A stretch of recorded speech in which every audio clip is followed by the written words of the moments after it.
I am Rob Senska with Film Prize University, and we're back tonight with a class on sound and music, which hopefully any of you entering this year are sort of into that post phase. I know there are a few of you that are shooting in late June, but yeah, I have total faith you'll get it done.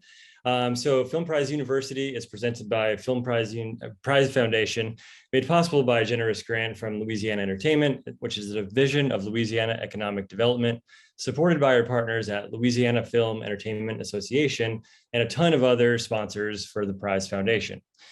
And in case you don't know what Film Prize is, it is a film festival that you can win $50,000 by shooting a short film between 5 and 15 minutes long. Submit by July 12th, and you have a chance at winning that prize money in October. So tonight we're talking to Jay.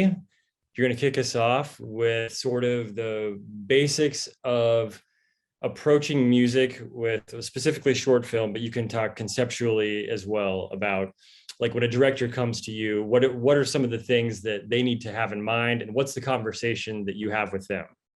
Sure. First, thank you for having me.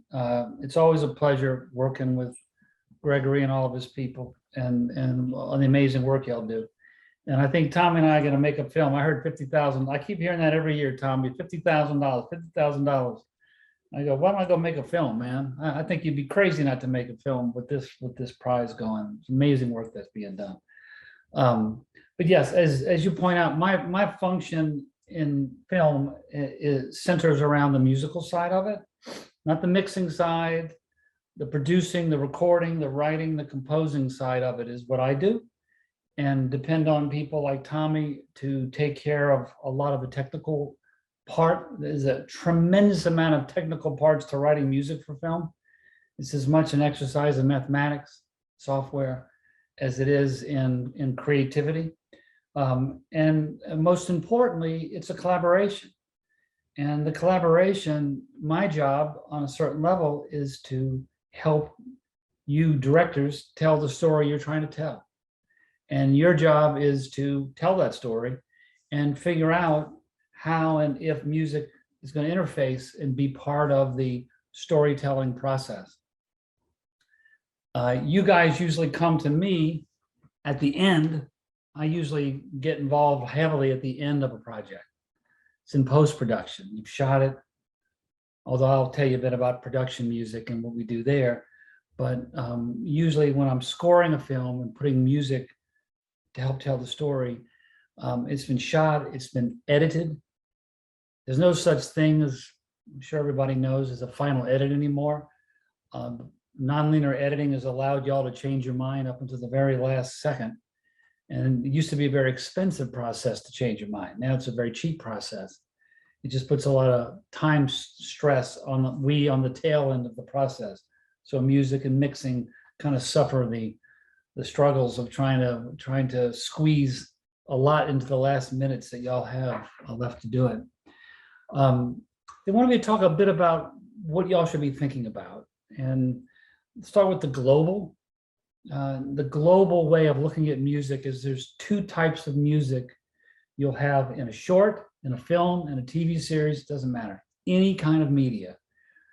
You can break it down into two basic types of music. I'm going to use the daily terms, not the fancy terms they do in school. There's source music, and then there's score. So you have source and you have score. Source music is music that you can point to, is the easiest way to put it. In the film, you can point to it and say, it's coming from there. It's inside the film. Could be a radio, could be a television station, could be a band in the bar, it could be a musician playing. It could be any of those, any other way you can think of. Guy's driving in the car, turns his radio on, music's played. That's source music. Generally speaking, that's music that is found and licensed. So that's music that you might go, oh, I love this song. I think it really fits beautifully into this moment. It's a piece of opera. It tells us that the dean of the school is an intellectual. He's listening to opera when he drives home. So it has a backstory. It can function with some kind of backstory like that. So at that point, you then will license that music. And I'll briefly tell you there are two types, there are two legal documents you have to get when you use a piece of music that belongs to someone else.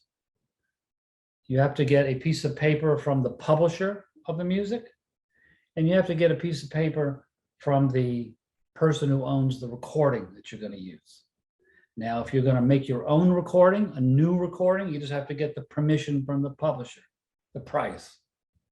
There's no standard for music. They can charge you anything they want. They can charge you nothing, or $1, or they can charge you $1 million. It's totally up to them. So it's not something you can go into it knowing. However, there are general principles that exist. If the film's, for instance, if the film is going to be primarily used in festivals, that's can be a very affordable license. You can get famous pieces pretty affordably for that. If it's going to be a feature, very expensive.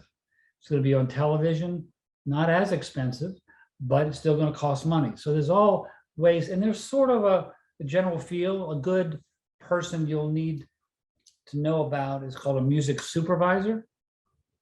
A music supervisor is someone whose job it is to handle, amongst other things, but all the legal paperwork when it comes to the music. The score, the contract with the composer, the licenses that you have to get from the publisher, which is called a sync license, SYNC, that allows you to sync pictures to the music. And then if you are using a recording that exists, you have to get the second license I referred to, is called a master license. Master meaning the master recording. Back in the days, frankly, when it was on a master tape. Now everything's digital, but we still go with that terminology. And very often the master recording can be owned by someone totally different than the publisher, who would have to get the sync license from. Or they could be owned by the same person. It could be owned by the band themselves. One of the things I do is I do a lot of licensing into big films. I record it myself, I own it myself. So I'm what's called a one-stop shop. You call me, I give you a price, it gets you both licenses, off you can go running with it. So that's sort of all the little ins and outs and very broad stroke of source music. Score music is entirely different. Score music is music that is going to be specifically written, generally speaking, specifically written for your project. It's music that's going to work. You're going to collaborate with the composer, more than likely. Someone will tell them what y'all want, what you're thinking. And then that composer will write music that hopefully helps tell the story you're trying to tell. It helps emphasize things. Sometimes it can help save a scene that isn't quite working.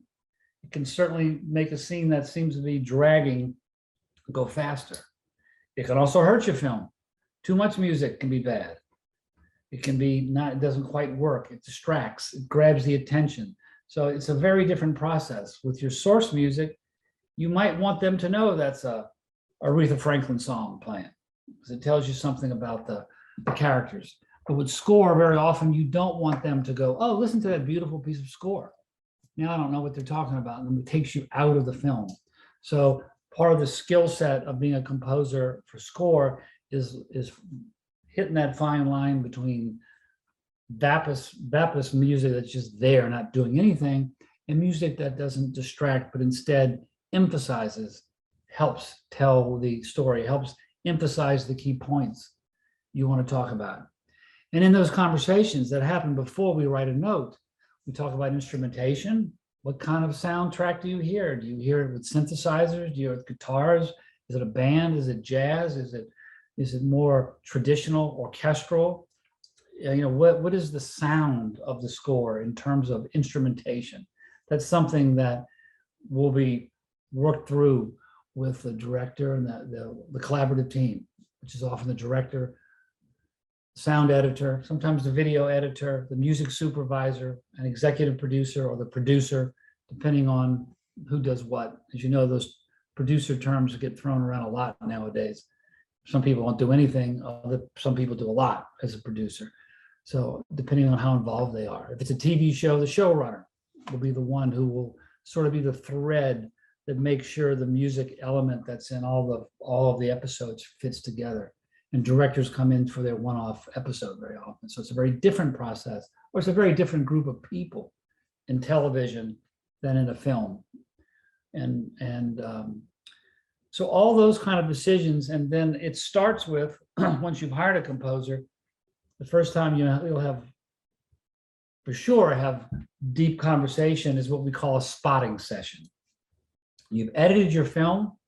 Very often, as you guys know, maybe you don't, they edit films and they put in what we call a temp score, a temp score.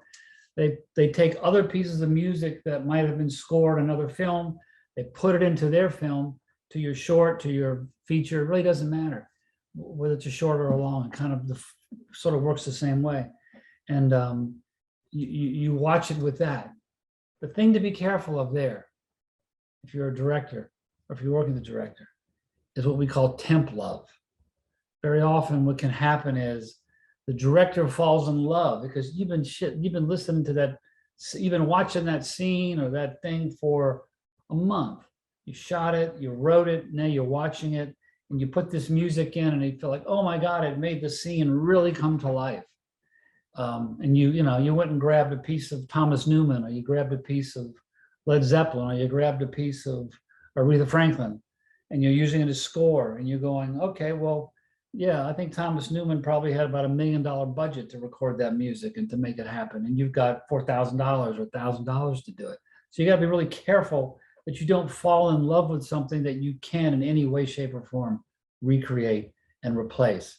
That ultimately, the composer's job is to come into your project, see where you want music through the spotting session, where you spot the film, where you want music to come in, score, source, you make the whole roadmap for all of the music of the film.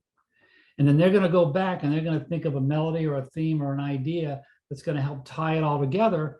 And that might wipe out that temp score idea.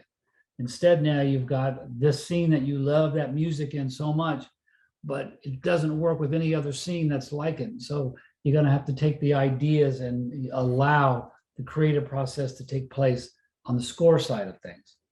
So you got to be careful of temp love. On the other hand, it does help people very often watch the film, edit a film. Some editors like to edit to music. Some refuse to edit to music. They think it should work. It should work without the music, so they don't want to use the music as a crutch. So there's different editors who work in different ways. So once the spotting session is over, then the composer goes into his or her room, shuts the door, brews up a lot of coffee or whatever else keeps you awake 16, 20 hours a day, and starts writing and making demos. And nowadays, you guys demand demos that are sound like the real thing. So Tommy might spend all that fancy board and equipment he's got back there, spends his fortune on that. I spend my fortune on sample libraries and more of this, more of that. How many different string libraries do I have? How many different guitar libraries of samples so that I can create these demos? And then the final phase, and you will get back from composers little MP4s or movie files. I will export the scene with my temp music in it, mixed too loud so you can hear it, and I'll shoot you that so you can watch it. Or you might come to my studio and we'll watch it. At some point, I'll put the whole film together and put all my score in it and export it, all the temporary recordings of it, and shoot it so y'all can watch it all in one big take and see how it's working. Every scene worked great, but when you put it all together, you're like, whoa, this isn't quite working the way I thought it would. You have to make some changes. So you got to remember, you got to think of it short term. How does it work in that scene? But how does it work in the flow of the film itself? So it's a very specific skill set to be able to sort of imagine that. So we've taken the imagination out by making me export these films with all the music in it so you can actually see it. It's one of the great things technology has allowed, is for our imagination to not have to be so taxed. Instead, we can actually see it and hear it and experience it in real time. And then the final stage, once you approve it, and I'll tell any composer, if a director approves a scene, do not change the dang thing. Move on. Don't let them see the scene again. Just keep moving forward. Keep moving forward. The last bit will be whether or not the budget allows to replace some of the fake instruments, the sampled instruments we use, with real instruments. In which case, the composer then has to prepare that music he wrote in the program he wrote it in, put it into usually into a different program in what's called prelays or stems, and then go into the studio and put the real flute on it, or the real violin, or the real guitar, whatever it was decided is going to make the piece really happen. And I'll tell you, that's often the easiest way to put it, a big budgetary consideration. How much can you afford? Where this comes into play at the very beginning, this is important to know. Because if I have a film that has a budget of $1 to record, I'm going to make sure that I spend that dollar on an instrument that can go in many scenes. And I'm going to write the music so that I can exploit that one musician as often as I can get out of it. I can't go, oh, I'll use a clarinet here, a trumpet there, a violin there, a guitar there, a sitar over here with a small budget. So knowing the budget ahead of time and how to manage that budget. And I believe it's part of the role that a producer often plays with working with the music team. Certainly the music supervisor plays that, manages that budget, both the licensing budget and the record budget. So I think that's kind of the broad strokes of the process. And I'll get one last thing to tell you. Let's say you've got the song you want, and I'm sure y'all stop me when I go too long here because I'll yak on forever. You got the song you want in your movie. And yes, now it has to be papered, and here's how that generally works. Generally speaking, the music supervisor, if you're lucky to have one, will pick 3 or 4 or 5 songs that can go in a spot. You have your number one choice. But what are you going to do if it comes back and they say, we want $15,000 for that song? And the whole budget for your shorts, $5,000. Well, you're not going to get it, Now, like I said, if you tell them it's just for festivals, you might get it for $500. You might be able to get that song. So, but let's say you can't. So the supervisor has picked alternatives for you to listen to that they feel fit into the scene as well.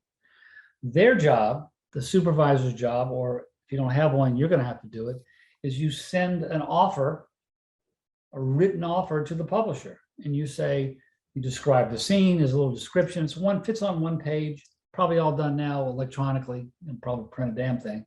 And you shoot it to them, describing it, what you want, and then they send you back a quote and tell you this much money. You can negotiate it, call them up, negotiate it, try to get to where you can, because you got to remember, you have to also pay for the recording. Very often nowadays, not all the time, and there's no rule about it, but the phrase you'll hear is most favored nation.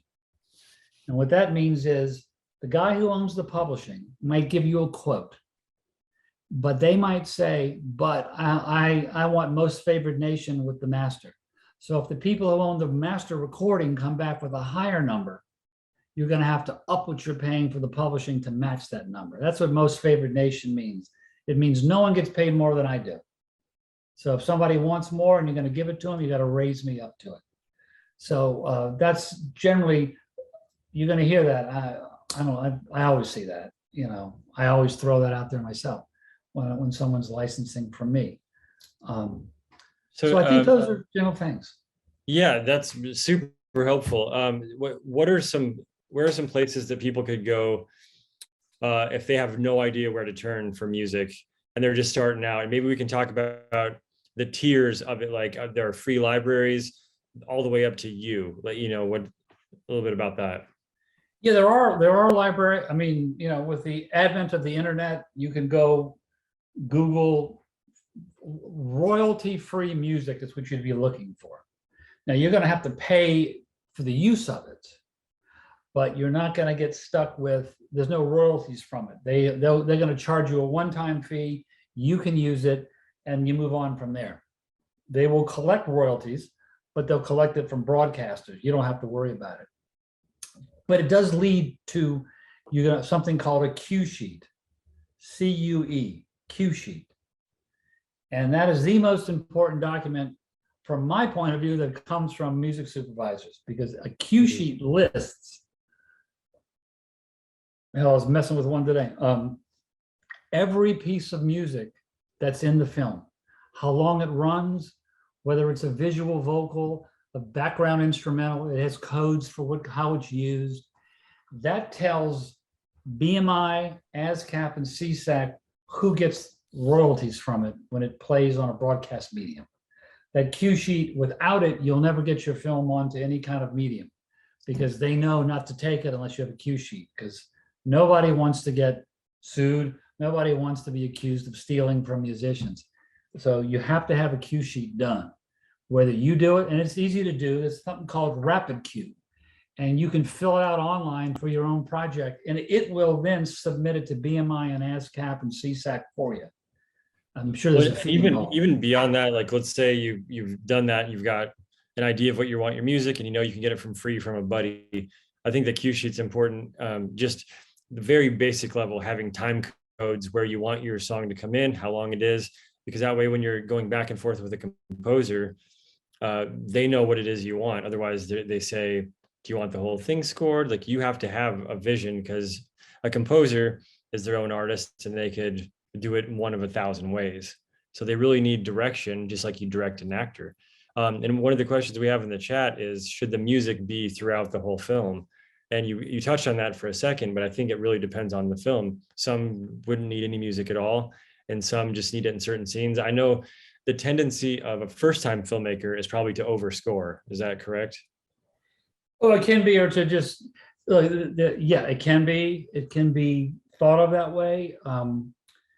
Look, historically, if you go back, it all started with a guy named Max Steiner in King Kong. That was kind of like the film that put score on the planet, and people saw the power of it. And that back then they scored everything, and they did Mickey Mousing, which is they're walking up the stairs, the strings go up higher, and they're going down the stairs lower. And Steiner was a master at it.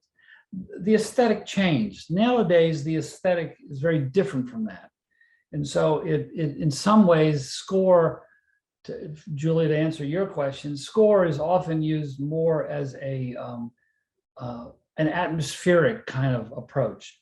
The John Williams kind of rehashed the old classic Hollywood sound, but that's not the big thing today, the big push today. It has more to do with ambiance and mood, not complicated melodies, although all this does exist. So these are just general kind of things. So in terms of it being throughout your whole film, you don't see that anymore. You don't see mini films. Again, Spielberg and John Williams do it, but John Williams can do anything he wants to, we'll take it. But for the most part, it's done more, and that spotting session I talked about is where you sit and say, here, the music starts in this part of the scene and here it ends. And this is what I want it to do, and you go through and create a list, a simple spreadsheet list that later gets transformed into the cue sheet in a more formal way, where you kept it in, you name every track and you do that. So no, Julie, you don't have to have it throughout the entire film, but I would say to you, think of it as something that can be used. There's nothing more powerful than a piece of music that stops in a film. If you got a piece of music going under a scene and all of a sudden the music stops, believe me, everybody's attention, consciously or unconsciously, is now zoomed in on what the hell is going to be said next, because you've been in a space and all of a sudden that space changed. So there's a heightened awareness. So silence becomes an amazingly important feature of film, not only for the realism, so it doesn't seem like it's too over the top with music, but also to help emphasize. And sometimes that emphasis is by taking it away, not by putting it in. And that's the kind of experience that you can only get through doing, and you begin to feel what works where, and your composer can begin to understand what works where, and understand what you want. Is that helpful? Yeah, that's a great answer. And I guess to sort of wrap up your section of it, and then we'll keep you in here for a conversation involving Tommy, is what's a fair amount of time people should allow for score? I think they're like rushing to that deadline and like, oh, we're just going to tack some music on it. But and I know that's a broad question, but should people really need to give it its due time, right? Yeah, one of the greatest stories on that is one of the greatest composers of the 20th century was a guy named Igor Stravinsky. He wrote concert music primarily. He was Russian, Firebird Suite, Rite of Spring. I mean, incredible pieces. Some of the greatest music ever written. And there was a big contest amongst the studios, RKO and United Artists and Columbia. Not Columbia, but Warner Brothers. Who could have the greatest composer? There was actually a while where that was amazing. And you got hired by the studio, and you were an employee of the studio. And so Jack Warner, I think it was, heard Stravinsky's music in a concert and loved it and said, I want that guy to write a score. So he called up Stravinsky and had him come into the office. Stravinsky comes in, he says to him, he says, so Igor, I love your music, blah, blah, blah. How long would it take you to write the music? He goes, well, how much music do you need? He goes, well, probably about 60 minutes. So Stravinsky thinks, and he goes, about a year. And Mr. Warner says, really nice to meet you, Mr. Stravinsky. You can show your way out. So give me a year, I'd love it. But generally speaking, we're looking at, when I've done features that are, 90-minute scores, I usually have, a month to do it, 3 weeks. But that means write it, record it, write it, get it approved. There's the biggest chunk of time, getting decisions made. And then you'll end up with a team of people copying the music out for you while you're continuing to write, so you can be ready to go in the studio and record. And then usually mixing, it's like 2 days. I mean, you're just like recording, mixing. It becomes a factory kind of setup. So it's great to have as much time as you can afford. And there's a lot of work that can be done ahead of time. You don't have to wait for the film to be finished to start on ideas. A lot of us like to write like little concert pieces of ideas we have after we read the script or talk to you and go, hey, what do you think about this? And, Julie might say, oh, well, I think that would be great for the love scene or for this or for that, and all of a sudden we get a little ahead of the game. So when it comes time, we already have some head start on it. So as much time as possible, but definitely be fair, but generally speaking, we're talking weeks, not months. Although I'm sure I think the score to Titanic, no, King Kong, the new King Kong, not the new one, it's the new one, but he hired Howard Shore to do it because he'd worked, Peter Jackson had worked on all of the Hobbits, Lord of the Rings with them, loved him, but he fired him. Creative differences. Maybe he quit, I don't know. And so they brought in someone, and he had 3 weeks to write all that music and record that music. The entire score for King Kong with Jack Black, that version was done in 3 weeks. So it can be done, but believe me, they threw a lot of money at it to get it done. And most people don't have that kind of money.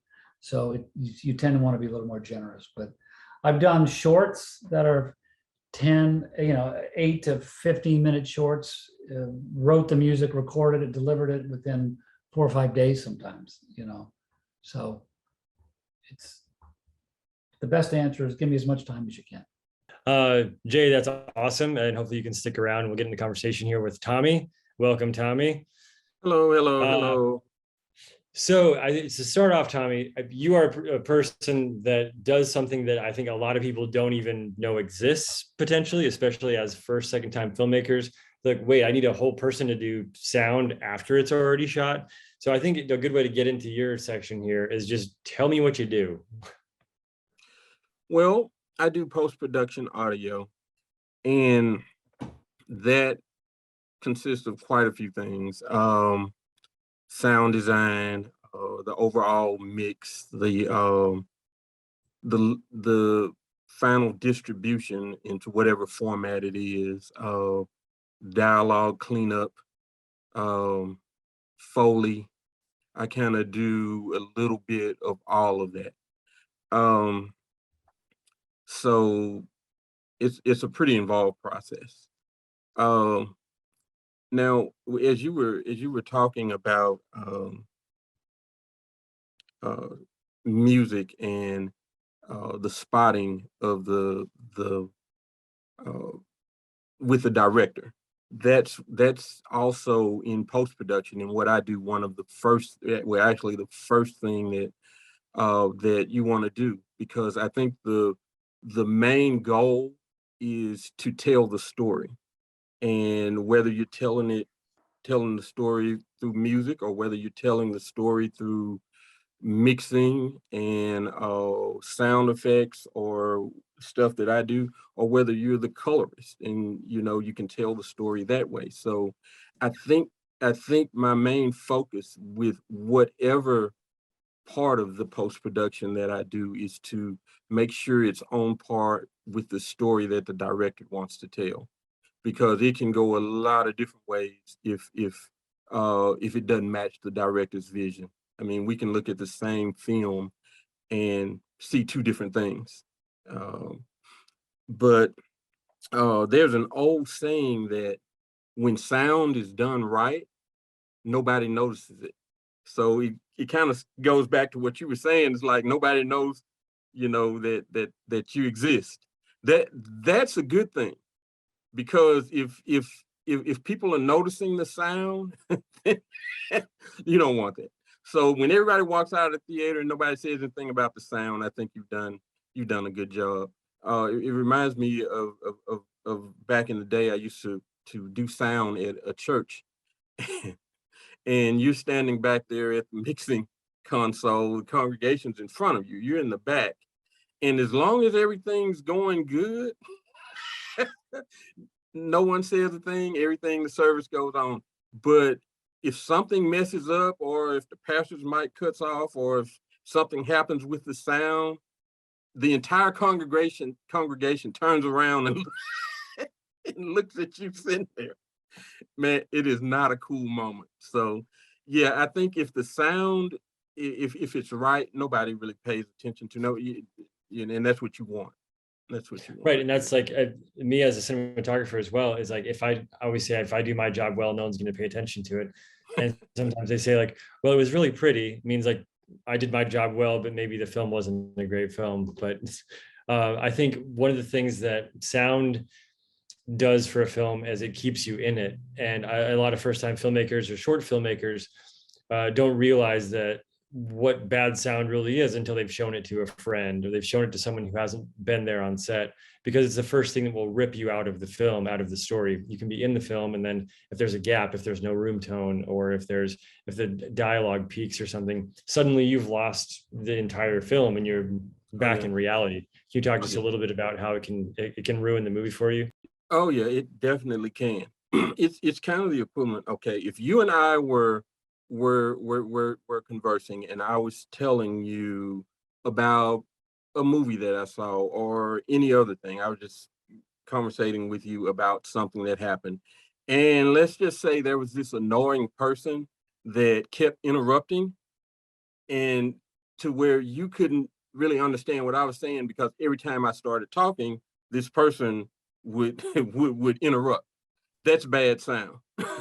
Bad sound is that annoying person that will show up and that just takes your focus off of the story that's being told. So you don't get a clear, you can't really get immersed in what the director's trying to portray in the film, because there's too many sound distractions. And sound distractions come in a lot of different ways. I mean, you can have um, uh, one of the main things is, uh, especially if you're a first time director or video editor or whatever, then there are lots of clips, like thousands of clips of video. The video editor edits those clips, and he may have sound from one clip, from one take, and mix it and put it together with another clip that's from a second take that they did. Well, the second tape has an airplane flying overhead or a school bus outside or something. And all of that, so if none of that's cleaned up, if none of that's the dialogue isn't cleaned up, if none of that is fixed, then it's going to be very annoying to hear the dialogue, because you'll hear one section with a lot of hiss, and then it'll cut off, and then you'll hear it sounds like it's breathing. Then you'll hear an airplane come on, and then it cuts off when they stop talking, and it'll do that throughout the entire film.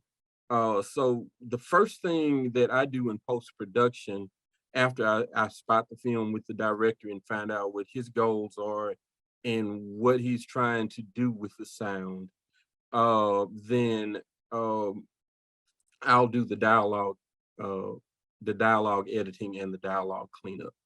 And that's the longest process for me. So after I get that done, sound effects, Foley, backgrounds, ambiances, all of that stuff kind of falls in place pretty rapidly. The overall sound mix, all of that, the deliverables, that falls in place pretty quickly. But the dialogue editing takes the longest chunk of time, unless you have a team of guys like me working on it, you know, then you could probably get through it. But yeah, there's a lot of things that you have to look out for. Like I say, traffic, airplanes, mic thumps, visually, if you see one person on camera and you hear 3 sets of footsteps, the DP, the sound guy, and the actor, then yeah, that's an issue there. Tommy, yeah. I think you're I think you should hit home even harder. The fact of the matter is, I think audiences will forgive a bad edit, but they will not forgive a bad audio spot. No, nothing takes you out of a film like an audio no, issue. no, they will not. They will not forgive that. No, it's funny. So- A shitty edit, they get by. Bad acting, they'll even digest. Unbelievability, they'll digest. Right. Boy, you put the wrong Right. sound, or you mess the mix up, and like done. Oh This yeah. movie's no good. Yeah, and speaking of the mix, because I come from the music industry, so composition is second nature to me also. And I remember one of the first short films that I did. And because I love music, and I love my music, I want to push my music forward in the mix and have it like loud so people can hear it. So it's like, yeah, you know, but that doesn't work so well, because music, to tell the story, it should be at the right level, and sometimes that's not prominent. Sometimes it should just lay down under it and just help the audience feel what you want the audience to feel. So that was one of my first mistakes when dealing with film, is especially composition part, is pulling my music back so it wouldn't be so heard. Well, speaking of doing that mix, what's the best way for someone who doesn't have a super amazing sound system at home? Like they're just mixing on their laptop or their computer speakers. Do they try to do that mix and then listen to it on different devices? Watch the levels? A lot of people don't know to watch the levels, because that's sort of like a second tier. Yeah, you definitely have a level issue. You want to mix everything to broadcast standards. Like -23 dB on the dialogue is just, that's the European standard across the board. There's some that are different, but you can normally compensate for it. Like Film Prize, I think has like -18 dB on the dialogue. So basically I'll mix everything with a -23, and then I'll just bump it up 5 dB to make it fit Film Prize's requirements. But yeah, you really have to when it comes to levels, know the standards for the venue that it's going to be playing at, or the TV show, like Netflix. If I do something for Netflix, they're the most difficult audio wise of all the formats. They're totally different from Amazon Prime and anywhere else you send it. So Netflix is a little bit more involved sound wise. Also, another thing that you have to be wary of if you're doing a stereo mix or a 5.1 mix or 7.1 mix. If you're doing surround sound, then there's a lot more level calibration that you have to do. And it's at totally different levels than if you were just doing a stereo, broadcast standard mix. So normally what I do, if I'm going to do a 5.1, then I'll mix everything at 5.1 and then just do a stereo fold down of it, because you're going to need a stereo mix. Even if you do an Atmos, you're going to need a stereo mix at some point. So that's kind of how it is for levels. Now, as far as if you don't have a lot of money, you don't have like whammy equipment or whatever, it doesn't really take that, because despite all of this, the majority of what I do is done on a laptop. Yeah. Now, this is a trick though, because the use of headphones is great when you're editing dialogue. When you're editing dialogue and you need to hear the very minute details and you need to make sure it cuts off with the right breath or the right inflection, and you're cleaning dialogue and you really need to hear it, I totally recommend doing that with headphones. But when you're mixing, when you come to the point where you're mixing, do not mix in headphones for movies. And this is why. Because the background levels, the correlation between the background levels and the dialogue will sound louder in the headphones. The background will sound a lot louder to you. And when you play it on a reference like a TV or something, then you're like, what happened to the background? You can hear it good when you have earbuds in, something close, in your ear. But when you play it open air, you lose a lot of that, and it sounds way, way, way too soft. So I would recommend anybody have a good set of near field monitors. That's always good. You definitely want it to sound good in earbuds, and you definitely want it to sound good on a TV. So I always run everything I listen to it on a TV through just a ratty little TV speaker that's on the TV, and just play it through there. I'll listen to it in earbuds, because most of our media is consumed in earbuds nowadays. So it's got to sound right there too. But you just want your levels to correlate well. So you don't want to try to adjust, like make important adjustment decisions based on something that's directly in your ear for something that's going to be played open air a lot too. So you want to make sure that that's right. Festivals have different requirement levels. I think I talked about Film Prizes levels. Other festivals, I've found that with festivals, just a solid stereo mix is just the best if you want it to translate right. Because when you get into submitting 5.1 for festivals, which you can do, but a lot of it goes into you having to have a DCP and having all of the channels routed correctly, and that in every theater is different. I mean, there's a standard for the DCP, but everybody might not have their sub or in that particular theater. So if you want to be able to go from one theater to the next theater and play it, then stereo is going to be the best for ensuring that your main point gets across, your main good mix gets across.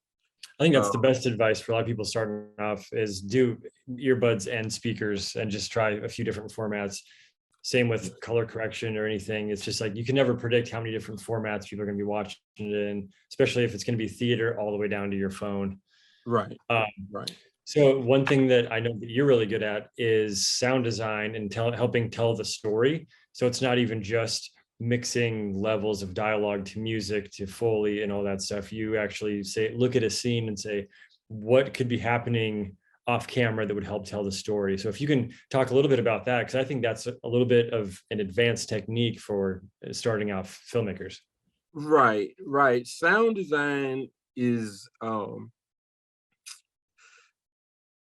it's kind of an alternative to I was listening to Jay talk about all the libraries and stuff that he has, and I too have a lot of libraries, but they're like sound effects libraries, and they are good up until a certain point, and then everything else, like some of the stuff will start sounding like canned, like it'll just, it doesn't work.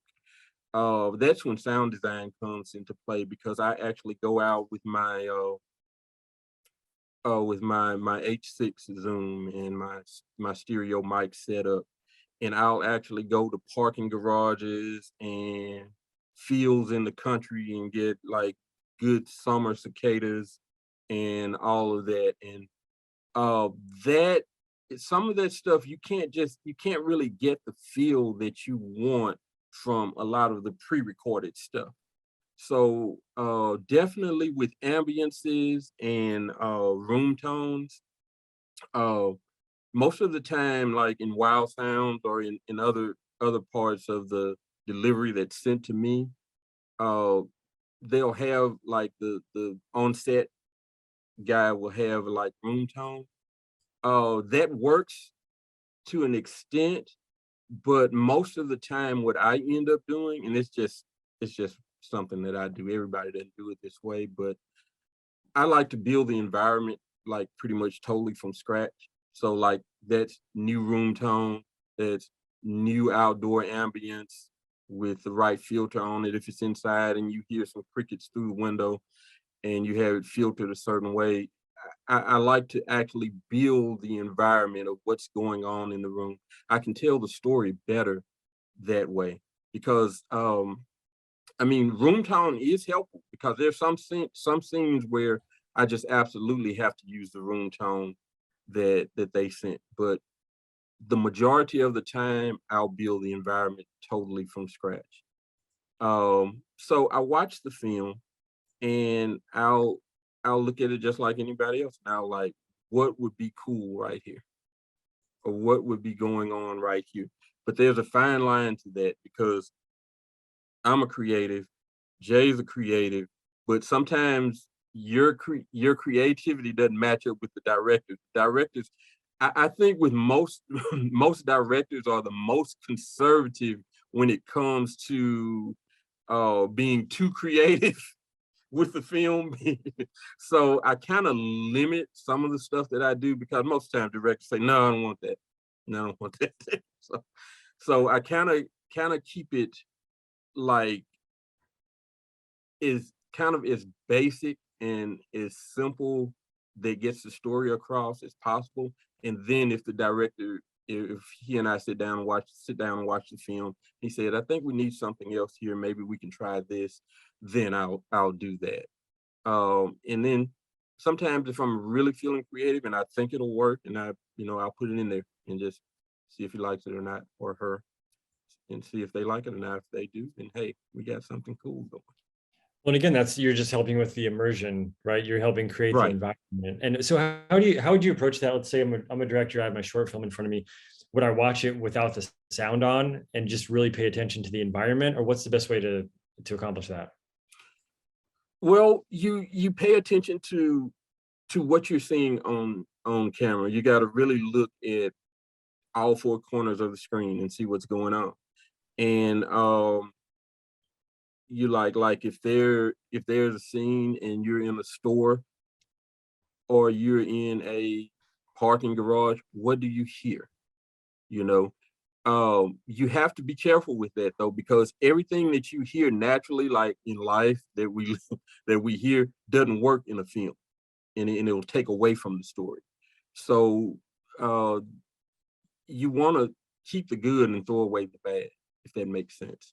You kind of want to look at everything that's going on in the screen and see what portion of that could you add some type of sound design to color that, to paint that picture better. Maybe a person moves a certain way, and maybe there's something you can do there to accent that the director never thought about, and it's those little details that really help give the film life, that kind of makes it alive and not so basic. Because one of the things that I do is, uh, when dealing with directors, after we spot it and talk about it, most of the time I find out that their vision of what they want is very cold down. It's not like super elaborate. They already kind of have their idea of what they want. So there's not too much room to be overly creative because it gets out of their vision.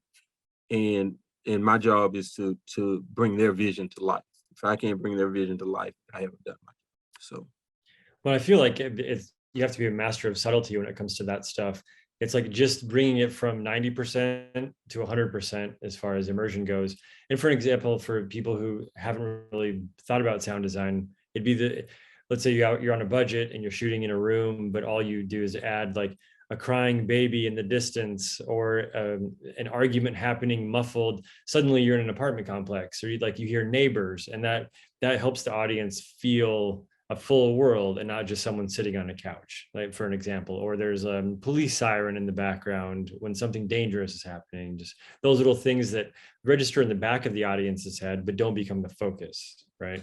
it does. It does. However, some directors, mostly first-time directors, uh, when you try to immerse them with like natural sounds, like in an apartment complex, which was very vivid, a lot of times, a lot of the times they will be like, "No, I just want it quiet," and I'm like, and I explained to him, well, you're kind of in an apartment complex. You want some realism going there. And if you can convince them to go with that, then that's good. But it's about 50-50, you know. 50% of the time I'll win that argument. 50% of the time they'll just, no, I think I just want it quiet because they're saying this and they're talking about this. So the back and forth with the directors is, I mean, that's a balancing act, because like I say, my main thing, I want to bring their vision to life. But if they haven't seen as much as I've seen experience wise, it's sometimes it takes a little work to convince them why I would do certain things certain ways. When do they have to stop editing and let you do your job to do a final product? Because how much does it affect you if you've done your job and they say, wait, we want to change the edit, even if it's 1 frame or 1 second? What is it? And that's the question is to both of you. How much of a ripple effect does that have? Okay, so if you're changing picture lock, that's a very big deal in my world. It's like it's not impossible, but getting everything back to sync, is a big, major. It's like open heart surgery, So yeah, changing that 1 frame or that 3 frames, if it affects the timeline in any way, I mean, that's why we have picture lock, because it's okay, it's going to stay this way. But when they come back and say, okay, it's not going to stay that way, that's a major thing for me. Right, because Tommy, pretty much you end up with a final audio export, correct? It isn't just like a bunch of clips that you can just shift around. It's a whole process. If 1 frame is changed, you have to re-export the whole thing. It's not just shifting a clip, correct? Oh yeah, I have to do that, and depending on how big of if they want to insert another minute into the movie or whatever, that it's not, like I say, it's not impossible to do, but it's very, very difficult. The one thing that I have noticed, and I'm talking about like dealing with short films and independent directors. Now, I've noticed that when I work with like TV shows, like with companies like that, everything is, I mean, you're seeing everything by scenes. So you're not working on an entire timeline. You're working on what we send you. And that's this 2 minutes and 40 seconds scene. That's what we need you to do. So with that, you can kind of manipulate that a little better and do what you need to do, and then they'll put it together at their production house. But when you're dealing with short films or independent films, then you are the guy. So if you have a 90-minute film in front of you, and then they say, "Hey, we want to add 2 minutes here," that's a big deal. And yeah, to you, Jay, I'll ask the same question: is like how much does that affect you? And even with music, because you don't want the director going in and just like splicing out 3 seconds of something that you've created, right? No, that's very true. You don't want that. Does it happen? Yeah, and it happens to some of the. One time I had a conversation with Randy Newman about it, a film that I had just seen. I'd run into him and I said, "Man, I saw blah blah," and he just trashed the director and the audio editor and the editors, that they just butchered his score. They just put stuff where he hadn't written it for, edited, did all kind of things. He damn near disavowed the movie. Very good movie, by the way. But he really was upset about it. So even it happens to him. So if it happens to him, you can imagine. But no, very often people like Tommy will give me, it might not be in my contract, but they'll give me a last look. They'll invite me to come. I don't want to be there for the week or the 4 days or the 2 days he's mixing the whole thing. But very often I'll be asked to come at the end, or allowed to come at the end, invited, that's the right word, take a look at it and go, I think we can do better here on a little audio edit. And I've never met a Tommy playing that role that doesn't welcome that. They want it to be great too. So if I get a better solution, they want to see it. Yeah. Tommy, go ahead. Yeah, that's something that I've always done is have really good communication with the composer.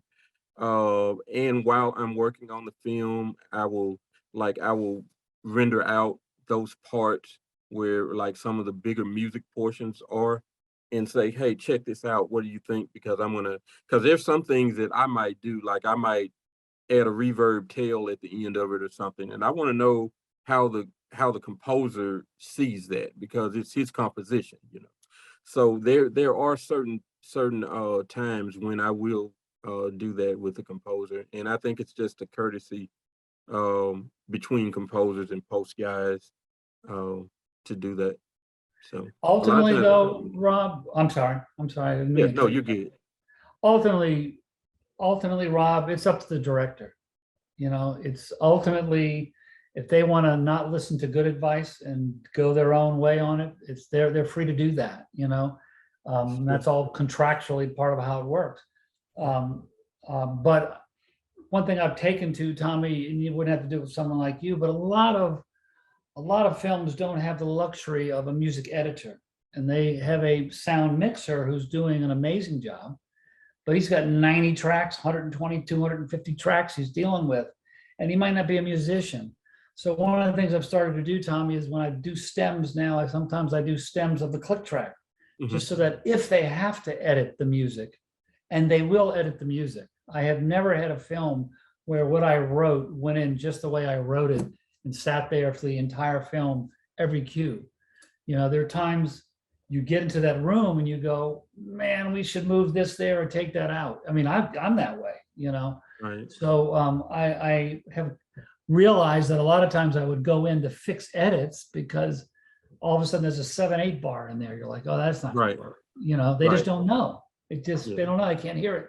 So I'll put clicks in now. So here are the big beats. So if you at least will edit on, I'll take a 3/4 bar in my 4/4 piece, better than a 7/8 or a 9/8 or some weird thing. Right. So I find that to be helpful. Again, Tommy, you hear music, music, you'd hear it. Right.